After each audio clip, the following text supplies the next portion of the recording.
Бір күні Қызыр ата жолаушылап келе жатып, Бақытты кездестіріп: «Әй, Бақыт, мен ел ішін аралаймын, пенденің тілегін Құдайға жеткіземін.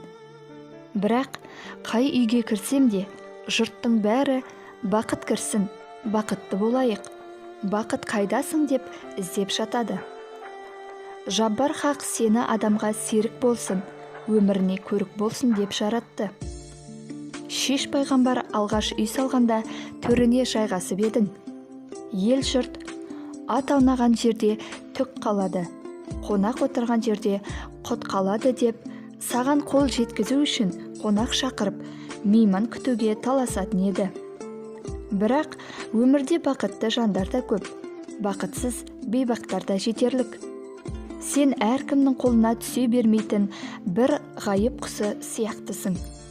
Тұрағыңды айтшы жарқыным, кімдерге қонасың, кімдерге бұйырмай кетіп қаласың, дейді. Бақыт: «Сұрағың орынды, Қызыр баба», деп әдеппен тағзым етеді. «Мен ең алдымен ісінің берекесі жоқ, сөзінің келекесі көп адамға дарымаймын. Ата-анасын сыйламайтын, оларға қызмет қылып, жандарын қинамайтын надандармен де жұлдызым қарсы.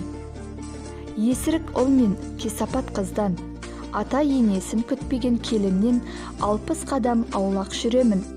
Әсіресе Тәңірге зікір айтпайтын, иманын дұшпаннан қорымайтын, көрші ақысын жеуден қорықпайтын жандармен Құдай жолымды түйістірмесін деп күніне сан мәрте дұға қыламын», депті. Қызыр ата тағы да: «Ал қайда тұрақтайсың? Кімнің шаңырағына шаттық бітіресің? Кімнің басына бақ болып бітесің?» деп сұрайды.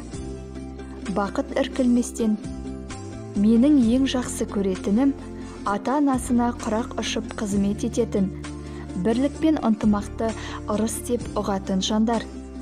Өзгені күндеуден, кісіні мінеуден аулақ момындарды іздеп жүрем. Алланың есімін жаттаған, адалдан басқа татпаған ақжүрек жандармен жылдам жұғысамын. Сахар тұрып, сәресі ішіп, ораза ұстайтын тақуамен тез тіл табысамын.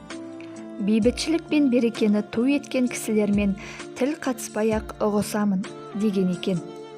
Қызыр ата шаттанып: «Ендеше сен қонған жанға мен де даримын», дейді. Бақ қонып, Қызыр дарыған деген сөз осыдан қалған екен деседі.